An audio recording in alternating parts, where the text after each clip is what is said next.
Voice news से मैं किंजल गौर, जहां हम बताते हैं आपके आसपास की जुड़ी घटनाओं के बारे में, जिसका सीधा है जनता से सरोकार। एक नज़र आज की सुर्खियों पर। प्रधानमंत्री नरेंद्र मोदी के बिहार के पटना में गुरुद्वारा पटना साहिब में लंगर परोसते कुछ दृश्य आए सामने। बिहार के पूर्व उप मुख्यमंत्री सुशील मोदी का 72 साल की उम्र में हुआ निधन। मुंबई में भयंकर तूफान के दौरान एक बिलबोर्ड गिरने से 14 लोगों की मौत हो गई, वहीं कम से कम 59 लोग घायल। पीएम मोदी ने लोकसभा चुनाव के लिए वाराणसी से भरा अपना नामांकन। मुंबई में तूफान के 24 घंटे बाद भी तलाश एवं बचाव अभियान जारी। भारत के मौसम विभाग ने जारी की सूचना, गुजरात के मौसम में कुछ दिनों के लिए छाएगा बदलाव। अब समाचार विस्तार से।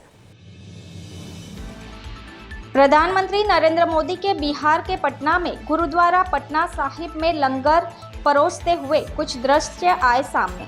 प्रधानमंत्री नरेंद्र मोदी बिहार में 2 दिवसीय दौरे पर पहुंचे हैं। रविवार को उन्होंने पटना में रोड शो किया था।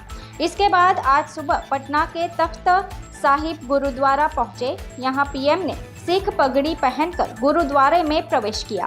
इस दौरान उन्होंने सेवा भी की, जिसमें लंगर में लोगों को खाना परोसा। इसके साथ ही खुद भी लंगर का स्वाद चखा। प्रधानमंत्री नरेंद्र मोदी ने सोमवार को कड़ी सुरक्षा के बीच पटना स्थित तख्त श्री हरिमंदिर जी पटना साहिब में मत्था टेका। तख्त श्री पटना साहिब को तख्त श्री हरिमंदिर जी पटना साहिब के नाम से भी जाना जाता है, जो सिखों के 5 तख्तों में से एक है। गुरु गोविंद सिंह के जन्म स्थान के रूप में इस तख्त का निर्माण 18वीं शताब्दी में महाराजा रणजीत सिंह द्वारा करवाया गया था। सिखों के 10वें गुरु गुरु गोविंद सिंह का जन्म 1666 में पटना में हुआ था। उन्होंने आनंदपुर साहिब जाने से पहले अपने प्रारंभिक वर्ष यहीं बिताए थे। प्रधानमंत्री मोदी ने सिर पर पगड़ी बांधकर श्री हरिमंदिर जी पटना साहिब का दौरा किया। उन्होंने एक दिन पहले पटना में रोड शो किया था। मोदी बिहार में कहीं भी रोड शो करने वाले पहले प्रधानमंत्री हैं। रोड शो के दौरान प्रधानमंत्री के साथ बिहार के मुख्यमंत्री नीतीश कुमार, उप मुख्यमंत्री और राज्य भाजपा अध्यक्ष सम्राट चौधरी और स्थानीय सांसद रविशंकर प्रसाद मौजूद थे। ब्यूरो रिपोर्ट, दी वॉइस न्यूज़। बिहार के पूर्व उप मुख्यमंत्री सुशील कुमार मोदी का 72 साल की उम्र में हुआ निधन। बिहार के पूर्व उप मुख्यमंत्री सुशील कुमार मोदी का गुर्दे के कैंसर से जूझने के बाद सोमवार को निधन हो गया। वह 72 साल के थे। भाजपा नेता ने अस्पताल में रात 9:45 पर अंतिम सांस ली। अप्रैल में मोदी ने घोषणा की थी कि वह कैंसर से पीड़ित है और उन्होंने पार्टी से उन्हें मौजूदा लोकसभा चुनावों से संबंधित कार्यभार से मुक्त करने का अनुरोध किया था। उन्होंने सोशल मीडिया प्लेटफॉर्म एक्स पर हिंदी में एक पोस्ट में कहा था, मैं पिछले 6 महीने से कैंसर से जूझ रहा हूं। मुझे लगता है कि अब इसे सार्वजनिक करने का समय आ गया है। मैं लोकसभा चुनाव के दौरान अपना काम नहीं कर पाऊंगा। मैंने इसे पीएम के साथ साझा किया है। देश, बिहार और मेरी पार्टी के प्रति मेरा आभार। अपने 3 दशक के करियर में वह एक विधायक, एक एमएलसी, लोकसभा सदस्य और एक राज्यसभा सांसद भी रहे। वह लालू और नीतीश जैसे लोगों के साथ 1974 के जेपी आंदोलन से उभरे और बिहार भाजपा के संस्थापक कैलाशपति मिश्रा के बाद से सबसे प्रभावशाली भाजपा नेता के रूप में जाने जाते थे। ब्यूरो रिपोर्ट, दी वॉइस न्यूज़। मुंबई में भयंकर तूफान के दौरान एक बिलबोर्ड गिरने से 14 लोगों की मौत हो गई और कम से कम 59 लोग घायल हो गए। मुंबई के घाटकोपर में तेज धूल और आंधी के बीच बड़ा हादसा हो गया। तेज हवाओं के चलते एक पेट्रोल पंप के ऊपर लगा विशाल बिलबोर्ड अचानक से गिर गया। इसके नीचे फंसने से 8 लोगों की मौत हो गई, जबकि 59 अन्य लोग घायल हो गए। बिलबोर्ड ने पेट्रोल पंप स्टेशन पर मौजूद कई कारों की छत को भी तोड़ दिया। मुंबई पुलिस आयुक्त विवेक फणसलकर ने ट्वीट पर पोस्ट किया और जनता को घटना के लिए जिम्मेदार लोगों के खिलाफ सख्त कार्रवाई का आश्वासन दिया। उन्होंने कहा, आज घाटकोपर में हुए दुर्भाग्यपूर्ण हादसे में अपने प्रियजनों को खोने वाले परिवारों के प्रति हार्दिक संवेदना। मुंबई पुलिस की टीम मौके पर रेस्क्यू ऑपरेशन में जुटी हुई है। हम नागरिकों को आश्वस्त करते हैं कि इस दुर्घटना के लिए जिम्मेदार लोगों के खिलाफ कड़ी कानूनी कार्रवाई की जाएगी। इसी के साथ मुंबई पुलिस ने पंतनगर पुलिस स्टेशन में मालिक भावेश भिड़े और अन्य के खिलाफ आईपीसी की धारा 304, 338, 337 और 34 के तहत मामला दर्ज किया है। सीएम शिंदे ने यह भी कहा कि सरकार घायलों के इलाज का सारा खर्च उठाएगी। महाराष्ट्र के मुख्यमंत्री एकनाथ शिंदे ने भी मृतकों के परिजनों को 5 लाख रुपए की अनुग्रह राशि देने की घोषणा की है। ब्यूरो रिपोर्ट, दी वॉइस न्यूज।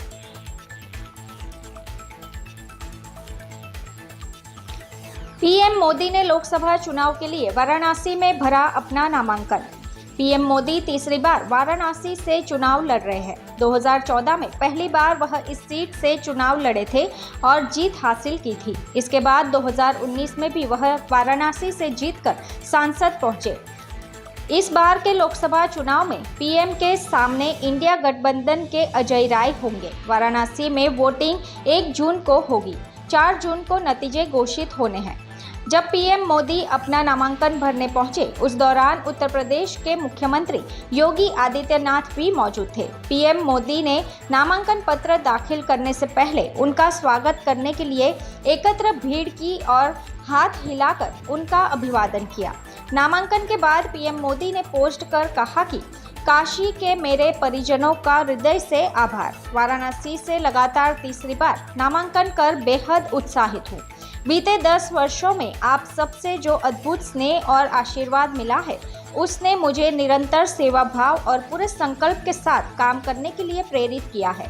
आपके भरपूर समर्थन और सहभागिता से मैं अपने तीसरे टर्म में भी नई ऊर्जा शक्ति के साथ यहाँ के चौतरफा विकास और जनता जनार्दन के कल्याण में जुटा रहूंगा। जय बाबा विश्वनाथ। नामांकन के बाद प्रधानमंत्री नरेंद्र मोदी ने रुद्राक्ष कन्वेंशन सेंटर में बीजेपी कार्यकर्ताओं समेत बनारस के प्रबुद्ध वर्ग के लोगों को संबोधित करते हुए कहा कि पोलिंग बूथ लोकतंत्र का मंदिर है। मतदान का दिन उत्सव का दिन बनाना है। हर बूथ पर पहले से 370 वोट ज्यादा होना हमारा लक्ष्य होना चाहिए। मेरी जीत जरूरी नहीं है, पर हर बूथ की जीत ही लोकतंत्र की जीत है। ब्यूरो रिपोर्ट, दी वॉइस न्यूज। तूफान के 24 घंटे बाद भी तलाश और बचाव अभियान जारी। तेज आंधी में पेट्रोल पंप पर गिरी 100 फीट ऊंची होर्डिंग। कैमरे में कैद हुआ खौफनाक नज़ारा। पहली बारिश में मुंबई का हुआ यह हाल। घाटकोपर इलाके में तेज आंधी और बेमौसम बारिश के चलते विशाल होर्डिंग गिरने से कम 14 लोगों की मौत होने के 21 घंटे से अधिक समय बाद भी तलाश एवं बचाव अभियान जारी है। नगर पालिका अधिकारियों ने मंगलवार को यह जानकारी दी। अधिकारियों ने कहा कि अब तक होर्डिंग के नीचे से 89 लोगों को निकाला जा चुका है, जिनमें से 14 लोगों को मृत घोषित कर दिया गया, जबकि 75 अन्य घायल हैं। घायलों को मुंबई और पड़ोसी ठाणे के 6 अस्पतालों में भर्ती कराया गया है। बृहन मुंबई नगर पालिका के एक अधिकारी ने बताया कि घायलों में से अब तक 32 को अस्पतालों से छुट्टी दे दी गई है। इनमें से 25 को घाटकोपर में रजवाड़ी अस्पताल में, 4 को एमजे अस्पताल विखरोली और 3 को जोगेश्वरी में एचबीटी अस्पताल में भर्ती कराया गया था। ब्यूरो रिपोर्ट, दी वॉइस न्यूज। भारत के मौसम विभाग ने जारी की सूचना। गुजरात के मौसम में छाएगा बदलाव। भीषण गर्मी से जूझ रहे गुजरात में सौराष्ट्र के लोगों को बड़ी राहत मिली है। तेज आंधी के साथ सौराष्ट्र के कई जिलों में भारी बारिश हुई है। इसके साथ ही तापमान कई डिग्री नीचे चला गया है। दोपहर बाद सौराष्ट्र के भावनगर, बोटाद, तलाला इलाकों में अच्छी बारिश हुई। इस बारिश से आम की फसल को और जल्द मार्केट में आने की उम्मीद बन गई है। गुजरात के बोटाद में तेज आंधी का असर सबसे ज्यादा देखा गया। भयंकर गर्मी से जूझ रहे गुजरात के सौराष्ट्र इलाके में जमकर बरसात हुई।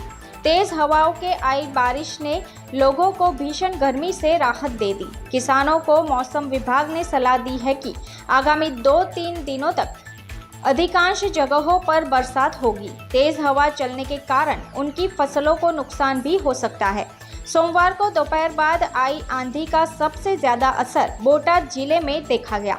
बोटाद के डिस्ट्रिक्ट कोर्ट का पार्किंग शेड तेज हवाओं में उड़ गया। यह नज़ारा डिस्ट्रिक्ट कोर्ट का पार्किंग शेड हवा में उड़ता हुआ कैमरे में कैद हुआ। जिला न्यायालय बोटाद में खस रोड पर स्थित है। गुजरात में 7 मई को जब वोट डाले गए थे तब तापमान 43 डिग्री रहा था। गुजरात में वोटिंग के 60.13% रहने के पीछे भीषण गर्मी को भी एक बड़ा कारण माना गया था। भारतीय मौसम विभाग ने गुजरात में बारिश की संभावना व्यक्त की थी। विभाग ने अपने अनुमान में कहा था कि सौराष्ट्र में बूंदाबांदी हो सकती है। मौसम विभाग ने गुजरात के कच्छ में 16 से 20 मई तक गर्म मौसम का अनुमान व्यक्त किया है। मौसम विभाग के अनुसार अगले दिनों तक आसमान में बादल छाए रहेंगे। 18 मई के बाद फिर से धूप खिलेगी। ऐसे में अहमदाबाद समेत राज्य के तमाम जिलों में तेज धूप से राहत का अनुमान है। ब्यूरो रिपोर्ट, दी वॉइस न्यूज़। तो ये थे आज के समाचार। अपने आसपास की घटनाओं की माहिती आप हमारे व्हाट्सएप नंबर 9898889116 पर भेज सकते हैं। अपने आसपास की खबरों को देखने के लिए बने रहिए द वॉइस न्यूज़ के साथ। खबरों में बने रहने के लिए तो वॉइस न्यूज़ को सब्सक्राइब करें और बेल आइकन दबाएं।